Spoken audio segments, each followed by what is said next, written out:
Paulo Guedes responde sobre possível retorno ao governo. Então é isso, né?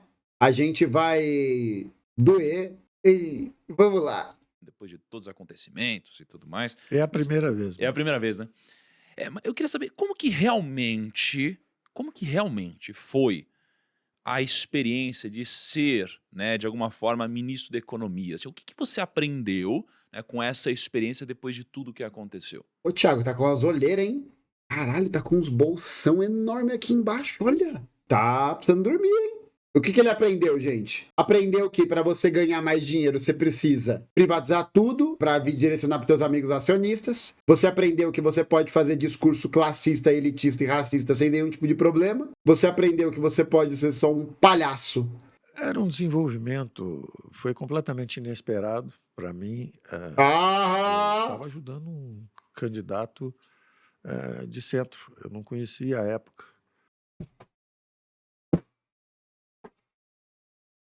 Valeu pelo react, gente. É nóis, hein? Centro do inferno, só se for, né? O Bolsonaro.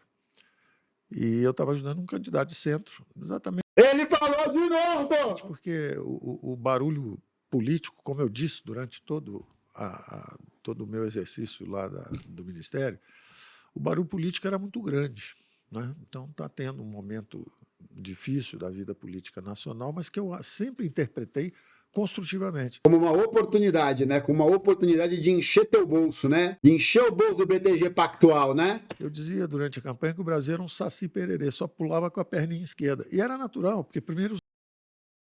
Nossa. Olha só. Nossa.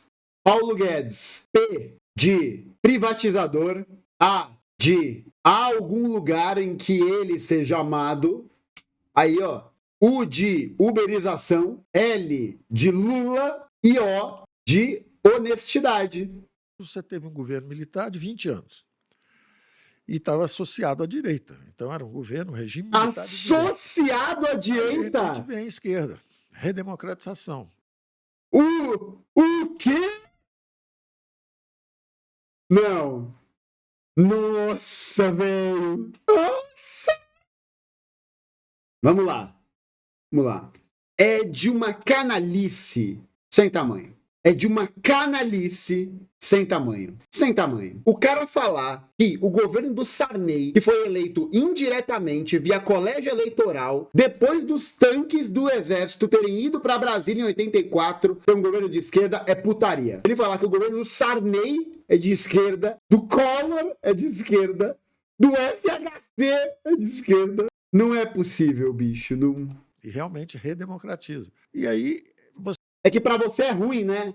Para você esse processo de redemocratização é ruim, que você estava acostumado, quando você aprendeu lá o Chicago Boys no Chile, né? A partir de 73, com o Pinochet, você aprendeu lá que a melhor democracia é a democracia do livre mercado, né? É a democracia do darwinismo social colocado pela gestão neoliberal do capitalismo. Foi isso que você aprendeu, né? Você sai... Mentiroso. Para agora 30 anos, então, de social-democracia. A esquerda no poder. 30 anos. Meu Deus do céu, social-democracia virou esquerda no poder. Trocando apenas... eles diziam, eu chamava da armadilha do moinho circular. Quer dizer, o partido era o PMDB, da causa das diretas já, precisamos fazer eleições diretas, a defesa da democracia. A causa das diretas já não é um movimento do PMDB. É um movimento que foi articulado e organizado por entidades e associações civis de fora do partido. Tá? É mentira. Espetacular. Aí cai uma costela denunciando o PMDB por corrupção, cai uma costela que é o PSDB. E aí o PSDB denuncia o PMDB e começa, então, aí vem um governo do PSDB, depois seguido de outro, faz a estabilização. Aí o PT denuncia a compra da reeleição e, em nome da honestidade, de novo, se move à esquerda. Só que você deu a volta ao mundo. De esquerda em esquerda, você foi do PMDB para o PSDB, do PSDB para o PT e, de repente, voltou para o PMDB do Temer de novo. O Paulo Guedes prova que qualquer um pode chegar lá. Basta você ter os aliados certos, né? Basta você ter os aliados. Não, esquece a teoria da ferradura. Esquece. Hoje é a teoria do moinho circular. Gente, isso é absolutamente. Isso demonstra duas coisas, né? Ou o desconhecimento, ou só a má fé. Eu vou dar a chance, né, disso ser desconhecimento, né? Desconhecimento. Mas você achar que o movimento político faz essa tendência circular demonstra que essa pessoa não leva em consideração qualquer tipo de articulação política e de política real que acontece em qualquer lugar do mundo. Qualquer lugar. Você dizer que faz esse movimento que chega assim, pô, maluco. Não tem como, pô. Não tem como. Então você deu a volta ao mundo no horizonte, digamos assim, no espectro político brasileiro. Você saiu, fez uma viagem de circunnavegação, foi o Fernão de Magalhães, saiu lá da Espanha. Nossa, velho. Esse mano vai lançar um MBA, velho. Que isso? Deu a volta ao mundo, voltou de novo, provou que o mundo é redondo, exauriu. Eu não sei o que é pior. Saiu lá da Espanha, deu a volta ao mundo, voltou de novo, provou que o mundo é redondo. Provou que o mundo é redondo. Paulo Guedes ainda não leu história, porque na época da viagem do Fernão de Magalhães já existia uma amplitude de conhecimento por parte da comunidade científica da Europa, comunidade científica da Europa que era bem reduzida, de que o mundo, de que a Terra era redonda, de que o orbis terrarum era redondo. Isso já existia, na época do Colombo isso existia. Olha esse sorriso, que ódio! Exauriu essas possibilidades da esquerda. E o Brasil não estava indo bem. Então surgiu uma aliança de conservadores e liberais à direita. Golpe de Estado de 2016, né, Paulinho? Que inclusive foi, né, acho que pode ter sido, foi provado porque a Dilma foi inocentada pelo TRF1 recentemente. E eu estava ajudando alguém de centro para tentar evitar esses desgastes, essas lutas e esse barulho político que prejudica a economia quando passa de um certo tom. Até um certo tom é bom e construtivo, porque o que acontece? É a democracia brasileira aprendendo a andar com as duas pernas. Ela só pulava com a perninha esquerda, você podia escolher social-democrata reformista, social-democrata de chão de fábrica, social-democrata... Meu Deus, chamar o PSDB de social-democrata reformista, conservador. Meu Deus do céu, como que pode, velho? Como que pode? Que tosqueira do caralho, velho. Meu Deus, gente, isso é mentira. Se você pega para analisar todos os planos políticos, econômicos que têm essa proximidade, você vai ver que o PSDB, por exemplo, lá em 2014, já tinha as mesmas tendências que tinha o elemento do governo Temer. Já tem a mesma tendência, desde antes até.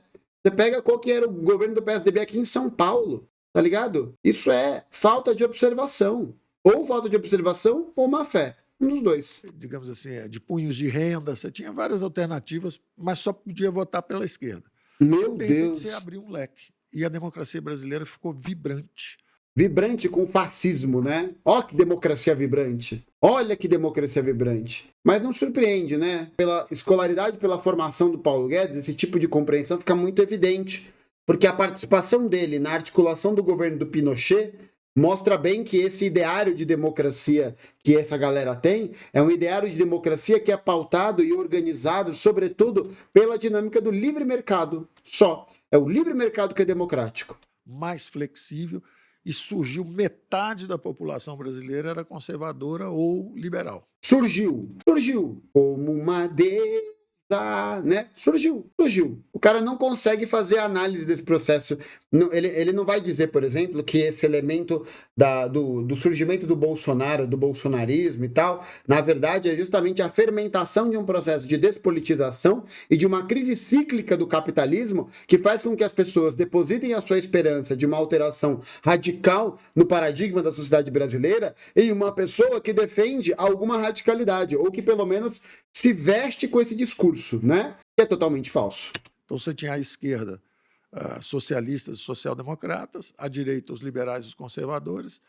A esquerda socialista, ele está chamando o PT de socialista? E o Brasil ficou mais rico do ponto de vista de alternativas políticas, de conversas importantes sobre coisas que a gente preza. Família, educação, a pátria, O Brasil deve ser uma economia aberta ou fechada? Os impostos devem ser mais altos, com maior participação do governo, que é o que o social-democrata gosta, ou, ao contrário, controle os gastos do governo, torne mais efetiva e eficiente a máquina pública, e aí você pode até reduzir os impostos. É engraçado, você não fez isso, né? Você não reduziu nenhum tipo de imposto, né? Você não taxou grande fortuna, você não fez nada disso, né? Olha só que loucura. Não é uma loucura, né? É uma loucura. E o país crescer mais rapidamente através de investimentos privados. Então, o Brasil ficou com mais... Não, e assim, dá para perceber no discurso dele, gente, o quanto a tecnocracia derreteu o cérebro, derrete o cérebro. Quanto o pensamento técnico canalha e ruim derrete o cérebro. Derrete. Porque a pessoa faz essa análise de que basta você diminuir os gastos, colocar a iniciativa privada e o Brasil vai melhorar. Baseado em que a pessoa diz isso? Qual que é a experiência que ela tem? Como que ela enxerga o dinamismo econômico para poder promover esse processo? Né? É que para ele e para os amigos dele, que são investidores que ganharam muito dinheiro com a venda de refinaria, de distribuidora, de setor de empresa estatal, faz muito sentido, né? Porque ele ganhou dinheiro. Vale lembrar aqui que o BTG Pactual, que é o banco que ele fundou um tempo atrás, participou de várias negociações durante o governo Bolsonaro, né? De compra de ativos, de ações, etc. Aí faz sentido. Mas aí a economia nacional aconteceu o quê? A gente teve o aumento do número de pessoas pegando lixo, osso no Brasil. Na pandemia, esse senhor aqui, o Bolsonaro, no começo da pandemia, queriam dar R$200 de auxílio emergencial. R$200 de auxílio emergencial. O plano de R$600 do auxílio emergencial foi um plano que foi articulado pelo Congresso Nacional. Alternativas.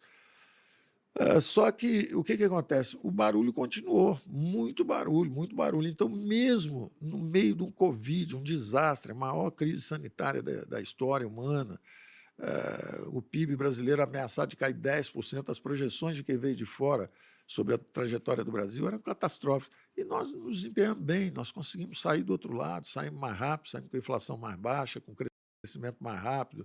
E crescimento mais rápido, ó.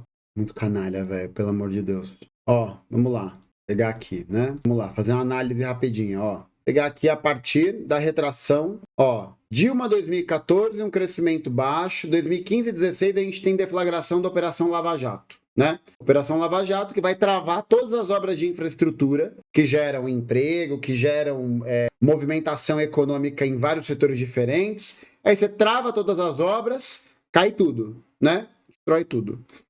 Aqui, ó, a gente tem o Temer, que tem um crescimento do PIB muito pequeno, mas a gente já tem um processo aqui de aprovação da reforma trabalhista, a gente já tem o aceno à reforma da Previdência, o teto de gastos e tudo mais, né? Então é o famoso crescimento de galinha, né? Um crescimento que praticamente não cresce. Aí a gente tem 2019, primeiro ano do governo Bolsonaro, mesma coisa, crescimento que é muito puxado pelo setor do agronegócio, basicamente setor do agro. E aí depois eu tenho a pandemia, queda de 4,1%, né? Esse gráfico aqui ele está incompleto. Aí você tem aqui queda de 4%, aí você tem aumento de 4,6%. Aumentou 4,6% do PIB, gente? Não! Isso é uma enganação estatística, porque o país retraiu 4% no ano anterior, ou seja, ele cresceu 0,7% em relação ao que existia em 2019. Cresceu 0,6%. Aumentou 0,6%. Aí, ó. E aí, em 2022, aqui, ó, crescimento de 1,7%, né? Essa foi a projeção do Banco Central. Caralho, não tem esse dado em lugar nenhum? Não quero saber da Dilma, caralho. Foda-se a Dilma. Em 2022, último ano do mandato de Bolsonaro, o país avançou 2,9% em relação ao ano anterior, né? Ou seja, em relação a 2020, aquele primeiro ano, já tinha avançado 0,6%, cresceu 3,5%. 3,5%. Mas aí a questão que fica, né, é a seguinte: esse crescimento foi um crescimento qualitativo? A gente teve aumento de indústria? A gente teve investimento em ciência e tecnologia? A gente teve uma economia que conseguiu desenvolver soberania nacional? A gente teve uma economia que conseguiu se mostrar pujante em vários setores e não só depender de um setor como o agronegócio? E a resposta é não. A gente tem uma economia que diminui o seu valor agregado, a gente exporta cada vez mais matéria-prima e cada vez mais commodity, a gente tem uma economia muito marcada pelo processo de financiarização, e a gente tem, e não precisa nem falar, né, gente? É só a gente ver como que isso reflete na vida da classe trabalhadora. O número de trabalhadores informais no Brasil em 2022 é de 40 milhões de pessoas. Lá no começo do golpe, no Brasil, em 2016, trabalhadores informais chegam a 10 milhões no Brasil. Isso aqui no dia 22 de agosto de 2016. Ou seja, esse número, nesses 6 anos de Temer e Bolsonaro e Paulo Guedes que a gente passou, aumentou 4 vezes, não é? Trabalho informal significa o quê? Significa renda menor, significa insegurança de trabalho, significa instabilidade, significa diminuição da possibilidade de consumo. Paulo Guedes aí está falando que a inflação caiu no governo Bolsonaro e caiu mesmo, caiu desde lá o Temer. Sabe por quê? Porque as pessoas pararam de consumir, porque as pessoas pararam de ter dinheiro para consumir, porque a taxa de juros começou a ser tão alta que as pessoas não têm mais dinheiro para conseguir fazer um crediário, para conseguir financiar alguma coisa. Porque a taxa de inadimplência é muito grande, porque as pessoas não têm mais acesso a empregos que garantam essa sustentabilidade e que garantam essa estruturação econômica. É um cinismo inacreditável, pô. O Paulo Guedes trazer esses dados, né, falar dessas coisas de PIB, de inflação, de desemprego, não sei o quê. Olha o desemprego do Brasil, mano. Olha como a nossa taxa de desemprego subiu, tá ligado? Ah, mas alguns empregos foram criados em áreas de informalidade, de uberização, de capitalismo de plataforma, trabalhos instáveis, trabalhos sem qualquer segurança. Olha como a juventude agora tem como única opção de trabalho o iFood, em cima de uma bike alugada, tá ligado? E aí, o que o Paulo Guedes e essa turma aí da Faria Lima, incluindo o Primo Rico, ficam com esses dados, com essas coisas, é porque, para quando eles pegam um leitor desatento, vai falar, não, verdade, o PIB cresceu mesmo, mas a gente precisa avaliar qual que é, qualitativamente, as razões que levam a esse crescimento. Porque quando a gente para fazer essa análise minuciosamente, a gente percebe o quê? Esse crescimento é um crescimento que, em compensação, fez crescer muito o rendimento do topo do 1% da pirâmide, do 0,1% da pirâmide, enquanto o Brasil tem mais da metade da sua população em situação de insegurança alimentar. Porque 33 milhões de pessoas que a gente ouve esse dado muito, são de pessoas que estão em situação de insegurança alimentar severa, grave. É fome mesmo, fome. Mas situação de insegurança alimentar de leve, moderada para grave, é mais da metade da população. É mais de 100 milhões de pessoas. 100 milhões de pessoas que não sabem se vão fazer todas as refeições ao dia. Em compensação, os lucros do BTG Pactual, vamos ver aqui, ó. Vamos ver aqui. Monitor do mercado. BTG é banco que mais subiu na bolsa desde a posse de Bolsonaro. O banco que teve como um de seus fundadores o ministro Paulo Guedes, viu o preço de seus papéis ordinários subir praticamente 380% nos 22 meses de mandato bolsonarista. Inacreditável, parça. E é isso, né? Enquanto isso, as pessoas estão na fila do osso, né? Que coisa, né? Que coincidência o banco que esse cara fundou ser o banco que teve a maior valorização nominal entre todos os bancos do Brasil. Né? Que curioso pensar que esse crescimento econômico que esse cara está dizendo que conseguiu alcançar foi um crescimento econômico baseado no aumento da exploração, no aumento das horas trabalhadas, no aumento da insegurança. Ah, olha só que notícia legal. Outra pessoa bacana, né? Outro ser humano aqui ilustre, ó. André Esteves, do BTG, diz ser consultado por Campos Neto sobre piso de juros. Ou seja, aquele papinho que a gente escutou a partir do processo de aprovação da autonomia do Banco Central em 2019, dizendo que o Banco Central não podia ser político, não podia estar atrelado ao governo. Tá aí, ó. Olha que instituição idônea, que instituição totalmente técnica, totalmente ligada a uma perspectiva de desenvolvimento, uma perspectiva de foda-se, né? Pelo amor de Deus, parça.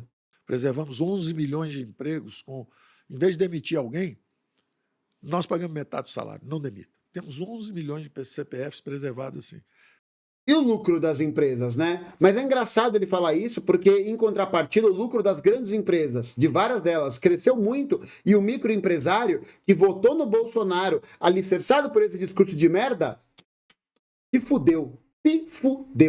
Se fudeu, porque não teve nenhum tipo de política pública robusta para poder garantir crédito para esse microempresário. Nenhuma política. Nenhuma. Da mesma forma, distanciamento social, você não pode sair. Se você vende uma garrafinha do caralho de futebol, como é que você vai sobreviver? Se você é um chofer de táxi e ninguém está rodando, como é que você vai sobreviver? Criamos o auxílio emergencial. 68 milhões de brasileiros receberam. Você não criou nada. O seu auxílio emergencial era de R$ 200. R$ 200 foi o que vocês propuseram. Agora que a gente está vivendo essa merda desse Pacto Nacional de Esquecimento, mas eu não esqueço não. E a gente não pode esquecer. Vocês ofereceram R$ 200. Quem aprovou R$ 600 foi o Congresso Nacional. E vocês ainda criaram o Auxílio Brasil para tentar comprar o eleitorado. Destruir a lei de diretrizes orçamentárias para poder colocar dinheiro e fazer com que as pessoas votassem no Bolsonaro porque elas estavam desesperadas atrás de dinheiro. Cínico. Então, na rua eu só recebo agradecimentos. Foi uma experiência muito difícil. Na Oscar Freire, com certeza. Nos mercados de rico, com certeza. Não tenho dúvida disso. Não tenho dúvida disso. Muito dura, mas ao mesmo tempo muito reconfortante. Você saber que você podia ajudar. E acabou sendo uma trajetória de vida interessante, porque eu era um estudante. Cínico demais, velho. Conhecimento para trazer. Então é bom começar a ler, né? Se acredita em conhecimento, é bom começar a ler. O progresso, a produtividade, a ascensão profissional. Fundamos bancos, fundamos gestoras, depois fundamos empresas de educação. Então, e tudo isso indo pra onde, né? Pro teu bolso. Por trás desse discursinho de merda que você tá fazendo, por trás desse discursinho desgraçado que você tá fazendo, um monte de professor teve trabalho precarizado, um monte de gente tá tendo dívida executada, que não tem dinheiro pra poder comprar janta, que não tem dinheiro pra poder comprar comida pra família.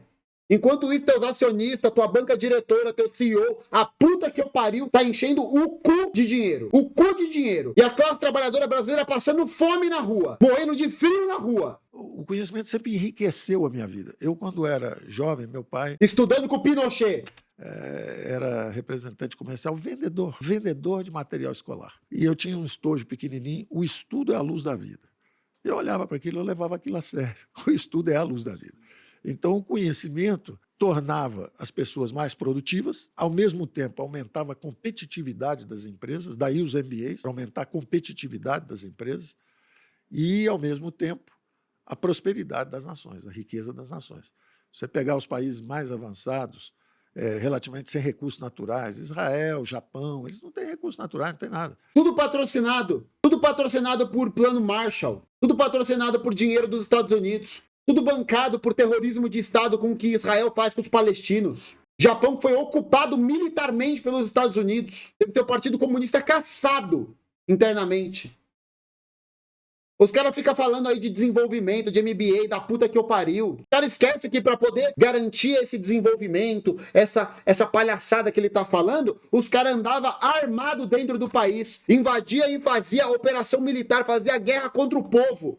Para poder cumprir o interesse. Cada vez que um japonês nasce, o outro cai dentro d'água, porque o país é pequenininho, a população já está grande e não tem recursos naturais, não tem nada. A mesma coisa a Coreia. E eles se desenvolveram na base de educação, ensino. Né? Mentira, se desenvolve à base da guerra. Se desenvolve a partir do financiamento dos Estados Unidos que querem transformar aqueles locais em pontos e em bases militares. Então, a tese me entusiasma. A experiência de governo foi uma experiência muito difícil, mas, ao mesmo tempo, nós achamos que colocamos o Brasil, pelo menos nós fizemos essa digamos assim, essa mudança de rumo. Eram 40 anos de gastos públicos crescentes. Nós somos o primeiro governo que saiu com gastos menores do que quando chegamos, apesar da pandemia. E agora a gente está vendo que a ausência desse gasto público faz com que o Brasil não consiga, dentro de uma perspectiva de crise do capitalismo, ter um desenvolvimento anticíclico para poder sair da crise. E quanto menos você gasta dentro de uma crise, pior vai ficar sendo a sua estrutura. Mas isso é bom para quem? É bom para os manos que tá com ele. É bom para os investidores. É bom para Faria Limer. É bom para banco. É bom para dono de empresa. É bom para esses caras. E para o povo trabalhador. E a pior parte disso é ver que uma política como o arcabouço fiscal foi proposta e aprovada pelo governo. Proposta e aprovada pelo governo. Uma política fiscal que nem esse cara fez. Que nem esse maluco fez. Que nem ele conseguiu fazer. Esse daí que fica falando disso. Nem ele. E aprovou. Aprovou essa semana. É a única economia no mundo, tirando uma cidade-estado, que é Singapura, e um país árabe, que é a Arábia Saudita, que tem muitos recursos, é o único país no mundo que saiu da pandemia com a dívida menor do que quando entrou. A média, quem tinha 100% de dívida PIB saiu com 110%. Quem tinha 80 saiu com 90. O Brasil tinha 76, saiu com 73. Pelo amor de Deus, velho. Olha o tamanho do cinismo da pessoa, velho. Olha o tamanho do cinismo da pessoa. Olha a situação econômica, olha a situação real dos trabalhadores do Brasil pro cara se gabar, pro cara bater no peito, falar, a gente saiu menor. Quanto que foi menor, Paulinho? Quanto que foi? 3% menor. Nós somos uma geração que, graças ao conhecimento de economia e à Puta que pariu. colaboração de todos que se envolveram nisso, vocês... Agostinho Pinochet, Ronald Reagan, Margaret Thatcher, Exército, Polícia, toda essa galera. Inclusive, quando foram lá, fizeram a entrevista, ajudaram a divulgar o que nós estávamos fazendo, isso produziu um resultado extraordinário para o Brasil. Nós somos uma geração que pagou pela guerra, não deixamos nada para filho. Diminuiu porque vendeu a toque de caixa, bem lembrado. Diminuiu porque vendeu um monte de empresa sem ter que passar por Congresso, porque vendeu carta de crédito do Banco do Brasil a preço de banana, a gente viu isso. A carta de crédito do BB, comprada comprada pelo BTG Pactual, valia 3 bilhões de reais. 3 bilhões de reais, vendida por 378 milhões. Quem ganhou esse dinheiro? Quem ganhou? Filhos e netos pagarem. Nós enfrentamos a dificuldade, nós saímos bem e estamos no rumo da prosperidade. Eu lembro que você falou isso quando a gente visitou lá, né? De que, putz, se a gente não pagasse essa conta de alguma forma, a gente deixaria essa conta mais cara para os nossos filhos, netos, etc. Vocês não vão pagar conta nenhuma. Vocês acham que vocês vão pagar alguma conta? Presta atenção, porra. Você que assiste e gosta dessas pessoas. Vocês acham que eles vão pagar alguma conta? Vocês acham que esse discursinho que eles estão fazendo, eles vão pagar algum real deles? O dinheiro desses caras tá tudo em offshore. Tudo fora daqui. Quem vai pagar é você, que é um fudido. Que tem que levantar às 5h30 da manhã pra pegar uma merda de um ônibus lotado, ficar o dia inteiro naquela porra daquele trabalho que você odeia, pra poder garantir o sustento de gente como essa, que vende sonho, que vende ilusão. Esse é o papo. Você acha que algum desses caras vai pagar? Que algum desses banqueiros que fica vendendo curso, coach, o caralho, vai pagar pela fome que você vai sentir amanhã? E o preço dos nossos filhos. Vocês acham que essas pessoas vão sentir a crise? Eles fabricam a crise. Eles são a crise. Eles são a crise. E aí, assim, foi uma montanha-russa, né, pelo que você está falando. Muitas experiências, frutos muito bacanas, momentos muito desafiadores, e no meio disso uma pandemia completamente inesperada mesmo, né? Assim, loucura isso. Agora, olhando para tudo que aconteceu, né, você ainda voltaria para a política? Assim, sei lá, se o Lula te convidasse para ser ministro do governo dele, você Ora que não sabe entrevistar. Olha que pergunta é essa, bicho? Que pergunta é essa? toparia, por exemplo, uma coisa dessa? Olha, eu devo dizer com a maior sinceridade do mundo, só em caso de guerra mundial. Pô, mas você está disposto a servir, pelo jeito ainda. Porque, imagine, eu quando estava ajudando um candidato de centro na eleição de 2018... Não é possível, velho.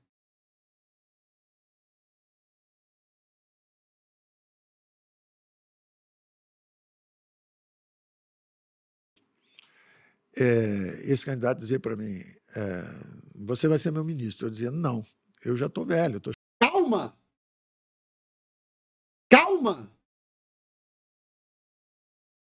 Calma é o caralho! Calma é o caralho! Se você não ficar puto com essa porra, você está errado! Você está errado! Estou chegando aos 70 anos. E eu estou envolvido justamente em difundir educação, em fazer investimentos. Meus investimentos todos estavam já concentrados em área de educação. Eu acho que eu já cumpri um ciclo de vida. Quer dizer, eu fui um estrategista financeiro de banco, que eu fundei, depois ajudei a fazer várias empresas educacionais, e eu achava que eu não iria mais para o governo. Eu me lembro que uma vez o ministro Dornelles, logo na eleição direta, quando o Tancredo Neves ganhou a primeira eleição, não foi a primeira eleição direta, foi a primeira eleição indireta, 1984, 85. Foi a primeira eleição que aconteceu por via de colégio eleitoral. Ele nomeou o Dornelles, hoje deputado federal, era ministro da Fazenda. E o Dornelles pediu 3 nomes para o Mário Henrique Simons e 3 nomes para o Delfim Neto. E o meu nome era o único nome comum para o Banco Central. Então eu fui sondado para o Banco Central. E eu me lembro, na época, o Mário Henrique Simons, o próprio Mário Henrique Simons, que tinha me dado uma força para fundar o banco, tinha sido meu professor na Getúlio Vargas, eu fui a ele e perguntei: professor, o senhor me deu força para fundar um banco. Aí agora, um ano depois, o senhor dá o meu nome para ir para o governo, estou sendo convidado para o governo e tal. Por que será? Ele falou: Paulo, você já tem independência financeira? Eu disse: não, então não vai agora não. Eu dei o seu nome porque acho que você é um jovem competente e tal, você pode ajudar o país, mas não faça como nós brasileiros fazemos. O cara funda um banco e fala que não tem independência financeira? Dá licença, A gente mano. vai cedinho para o governo, fica famoso e depois vai ganhar dinheiro em cima da fama que a gente conseguiu. Faça como os americanos. Em vez de fazer experiências com o país para aprender, Faz com os outros. Faz com os outros países. Aplica golpe de Estado para poder implementar política econômica para ver se funciona. Para ver se funciona não, porque vai funcionar. Vai funcionar em nome do interesse dos Estados Unidos, que nem no Chile. Não é? e depois usar essa experiência para enriquecer, faça o contrário. Os americanos primeiro fazem experiências pessoais, o primeiro terço da vida você estuda bastante, o segundo terço você adquire sua independência financeira, e no final da sua vida, já mais Menos chilique e mais análise. Foda-se. velho, experiente, fez tudo o que tinha para fazer, vai e sirva a nação. Então, quando esse candidato desistiu, eram liberais e conservadores de um lado, o socialismo do outro lado, ou social-democracia com uma forma leve de socialismo, mas é o social-democrata, é um socialista. Meu Deus, social-democrata é um socialista. Meu Deus, não estudo. Fala que adora o conhecimento. Pelo amor de Deus, mano. Pelo amor de Deus, tio. Democrata. Eu achei que era uma obrigação. Um governo que tinha sido devastador financeiramente, era uma obrigação ir lá e tentar consertar. Eu acabei indo e, quando chegou o Covid, evidentemente, interrompeu os planos mais avançados que nós tínhamos, mas eu acho que, pelo menos, deu-se para perceber o vigor de uma economia quando ela usa as ferramentas de mercado, não é? Então, controle de gastos, reduz os juros. Reduz os juros. Antes de você sair, o teu parceiro, o Campos Neto, fez com que o juros nominal brasileiro fosse o mais alto do mundo. Quase 14%. Festa para rentista. Festa para gente que nem você, que vive de títulos da dívida pública. Diminuição de gasto, diminuição de juros. Não teve nada disso. Diminuiu o gasto. Aí diminuiu o gasto, agora a escola não funciona, agora o hospital não funciona, agora a estrada não tem, agora não tem infraestrutura. Porra nenhuma. O discurso da austeridade que essa galera vende é um discurso que só serve para fazer valer a valorização dos capitalistas do banco. Só. O investimento privado, 900 bilhões de reais já encomendados em investimento para os próximos 10 anos, em energia, em transporte, em cabotagem, em concessões, privatizações. 900 bilhões em 10 anos. 90 bilhões por ano. Quanto que isso representa do PIB brasileiro? Vamos ver. Sei lá, foda-se. 9,9 trilhões. 9,9 trilhões foi o PIB em 2022. 9,9 trilhões foi o PIB em 2022. Em 10 anos, isso dá pouco mais de um décimo do PIB de 2022. É o quanto ele tá batendo no peito para falar que ganhou de investimento. Dá licença, mano. Isso já tem um pipeline aí de investimentos preparados para os próximos 10 anos. O Brasil já está no caminho da prosperidade. Agora a pergunta é se nós vamos nos manter ou se nós vamos sair do caminho da prosperidade. Então, nesse sentido, a experiência foi, principalmente quando eu tenho agradecimento das pessoas, eu vejo que eu tinha o conhecimento para eu estar no lugar certo, na hora certa, infelizmente, muito difícil, mas as ferramentas funcionaram. Ao longo do curso, nós vamos ver.